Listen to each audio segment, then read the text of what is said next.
दोस्तों, स्वागत है आपका। हम यहाँ पर करेंगे बात एक्सरसाइज नंबर 4 की, ग्राफ कैसे बनाया जाता है, क्योंकि ग्राफ का जो क्वेश्चन है वो 6 मार्क्स का आएगा। ठीक है, तो यहाँ पे अपन को ग्राफ बनाना कैसे उस बारे में बात करेंगे। पहला जो वीडियो था उसमें हमने ये देखा था कि ग्राफ बनेगा कैसा। अब ये दूसरा वीडियो है, इसमें हम ये देखेंगे कि ग्राफ बनाना कैसा है। तो देखिए दोस्तों, सबसे पहले अगर मैं बात करूँ आपके सामने, तो सबसे पहली बात क्या है कि अपन ने जो पहले वीडियो में सीखा कि इसका आंसर क्या आएगा वो पता लगाने की कोशिश करते हैं। जैसे यहाँ पर अगर आपने पिछला वीडियो देखा तो आपको पता है A1 कितना है 1, B1 कितना है 1 और C1 कितना है 3 और A2 कितना है 3, B2 कितना है -2 और C2 कितना है 4।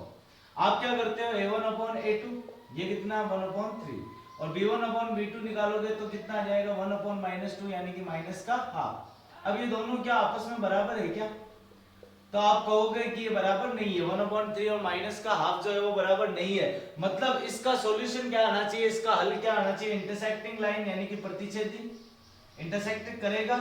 और दूसरी बात अपन क्या लिखते हैं, प्रतिच्छेद जब करता है, इंटरसेक्ट जब करता है, तो हमने कहा था वन सॉल्यूशन आता है, कोई ना कोई एक सॉल्यूशन आता है, अद्वितीय हल, यूनिक सॉल्यूशन, यही लिखा था हमने।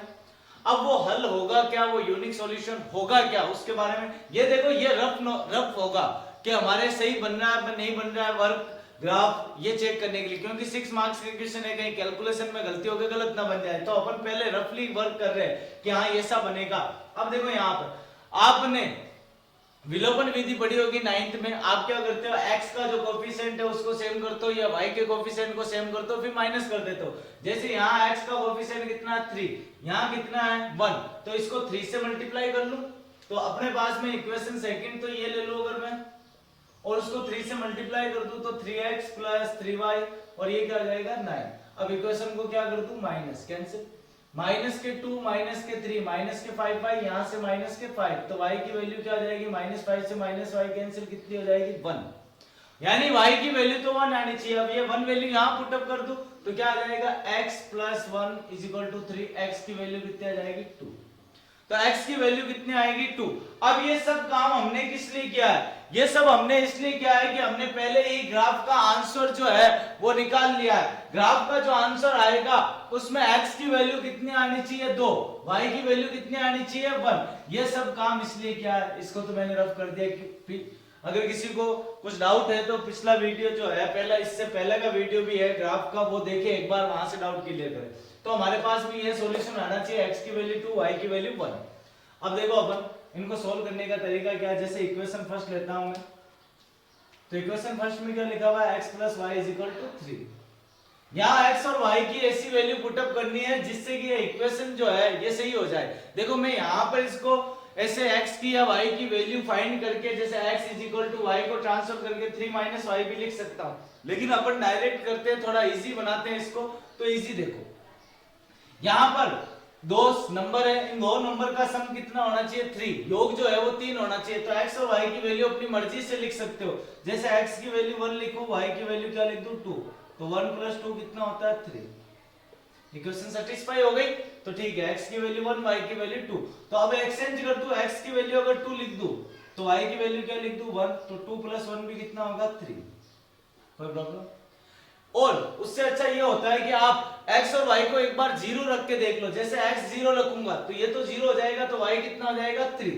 तो x = 0 तो y = क्या आ जाएगा 3। ठीक है, 0 + y = 3, तो y = 3। वैसे आप y भी 0 रख सकते हो, y भी 0 पुट अप करोगे तो x भी 3 आ जाएगा। ज्यादातर क्वेश्चन में आप x 0 और y 0 रखो, आपके सॉल्यूशन आ जाएगा।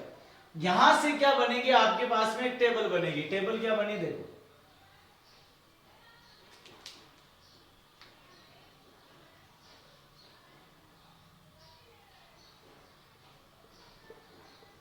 X Y. आप कम से कम 2 वैल्यू भी लिख सकते हो, क्योंकि आपकी बुक में 2 है, वैसे 3 लेनी चाहिए, लेकिन अगर किसी को 3 वैल्यू फाइंड नहीं हो रही तो 2 भी लिख सकते हो। जैसे x की वैल्यू, सबसे पहले x की वैल्यू कितनी है 1, y की वैल्यू कितनी है 2, यहाँ x की वैल्यू 2, यहाँ पे y की वैल्यू कितनी आई अपने पास में 1, x की वैल्यू हमने क्या लिखी 0, तो y की वैल्यू क्या है 3। इस तरह से आपकी एक टेबल बन गई, कोई दिक्कत नहीं। अब दूसरे की बनाते हैं अपन, जैसे 3x - 2y = 4, ये आ गया।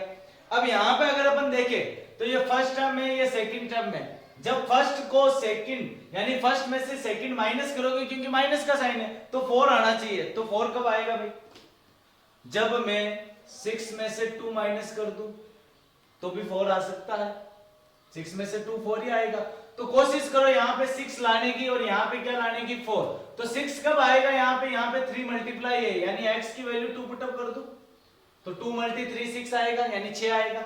यहाँ 2 लाने की तो y की वैल्यू कितनी रख दूं? 1 ही रख दूं तो 1 × 2 2 ही आ जाएगी, तो y की वैल्यू 1 लिख के देख लो। ठीक है, तो 6 में से 2 गया 4, इक्वेशन सेटिस्फाई हो रही है। तो एक तो ये सॉल्यूशन हो गया अपने पास में। इक्वेशन सेटिस्फाई से भी कर सकते हो, x और y के अलग अलग वैल्यू भी फाइंड कर सकते हो, या फिर x की वैल्यू 2 पुटअप कर सकते हो तो इधर क्या जाएगा 6 से ट्रांसफर करा के ऐसे भी फाइंड कर सकते हो, कोई प्रॉब्लम नहीं है। ठीक है, ये इजी सॉल्यूशन है, आप कि भाई डायरेक्ट करें। ठीक है, अब यहाँ पर और जिनको देखो, जिनको x और y की वैल्यू फाइंड करके आना आता है वो वैसे करें, जिनको नहीं आती बिल्कुल भी ग्राफ वो ऐसे इस मेथड का यूज करें। अब अगला देखो, अगला अपन को एक सॉल्यूशन तो आ गया अपने पास में, अपन को दूसरा सॉल्यूशन भी चाहिए। तो दूसरा क्या आएगा अपने पास में? देखो 6 में से 2 गए तब 4 आए थे। अब यहाँ पे मैं और क्या, आप कहोगे सर 8 में से 4 घटा दो तो भी 4 आएंगे, लेकिन मैं आपको क्या कहूंगा 8 तो मैं यहाँ ला नहीं सकता क्योंकि यहाँ पर 3 का पार्ट आएगा, 3 एकम 3, 3 दूनी 6, 3 तियाग 9, 3 चौक 12, 3 बजे 15। तो आप कहोगे ठीक है सर यहाँ तो 8 का पार्ट आएगा, मैंने कहा ठीक है। तो यानी कि सॉरी 3 का पार्ट आएगा, किसका? 3 का। अब यहां पर मैं 12 में से 8 घटा सकता हूं, 12 माइनस 8 तो भी 4 आ सकता है। तो यहाँ x की जगह कितने लिख दूं? 4, 4 3 12। y की जगह कितने लिख दूं? 4, 4 दूनी 8। तो x की जगह 4, y की जगह भी 4 हो गया। 3 चौक 12, 12 में से 8 गए तो कितने आ जाएंगे? 4। तो हमारे पास में 2 सॉल्यूशन आए। मैंने कहा आप 3 फाइंड करना, लेकिन अगर तीसरा नहीं आता है तो फिर 2 ही लिख देना। तो इसलिए अपन ये मानते हैं कि मेरे तीसरा आ ही नहीं रहा। ठीक है, अब यहाँ पे अपन बनाएंगे ग्राफ। तो एक बार इस वीडियो को वापस रिवाइंड करके ये समझ लेना है कि किस तरह से मैंने आपको कहा है।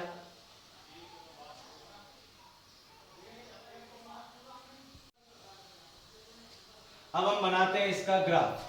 ठीक है, तो आइए देखिए ग्राफ कैसे बनेगा। जैसे यहाँ पे सबसे पहले ग्राफिंग करोगे आप, पैमाना लिख देना 1 वर्ग खाना बराबर 1 इकाई।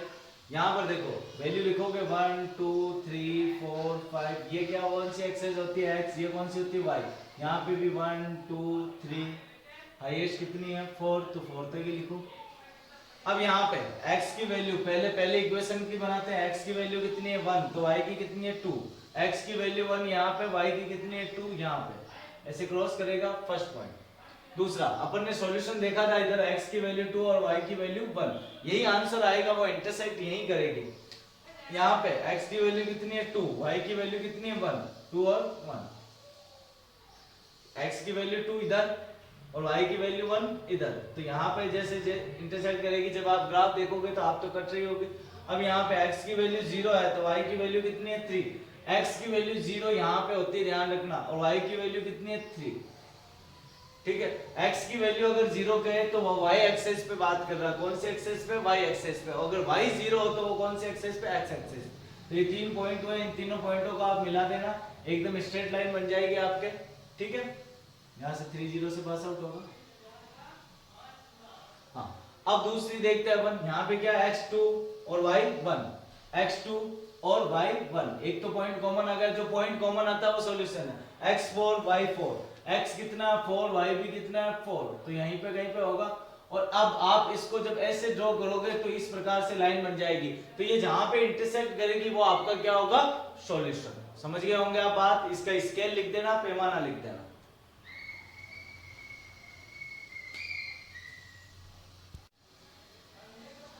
तो ये मैंने कोशिश की आपको इजी वे में ग्राफ समझाने की, भले कितने इक्वेशन करो करने ऐसे ही है। ठीक है, इसलिए एक इक्वेशन को आप 2 या 3 बार देखें तो आपके एकदम एक्यूरेट समझ में आ जाएगा कि सर क्या कहना चाहते हैं। यहाँ से 6 मार्क्स का क्वेश्चन आएगा, और स्पेशली ध्यान रखना यहाँ से एंड में लिखा हुआ आता है कि इसके हल से 3x + 3y = a है, तो a का मान ज्ञात करो। एंड में 1 नंबर का क्वेश्चन ऐसा आता है, 5 नंबर का ग्राफ ये और ये। तो एंड में ध्यान रखना, देखो x का मान कितना आया? 2, तो ये यहाँ पे ऐसे सॉल्यूशन करके आना। तो 7 दूनी 14, 3 ए, तो ए बराबर कितना आ गया 17। ये 1 नंबर का क्वेश्चन होता है जो खूब सारे बच्चे पढ़ते भी नहीं है, तो इसलिए इसका भी विशेष ध्यान रखें। और ये 6 मार्क्स का क्वेश्चन है, आराम से इसको ड्रॉ करें, ज्यादा से ज्यादा प्रैक्टिस करें। धन्यवाद।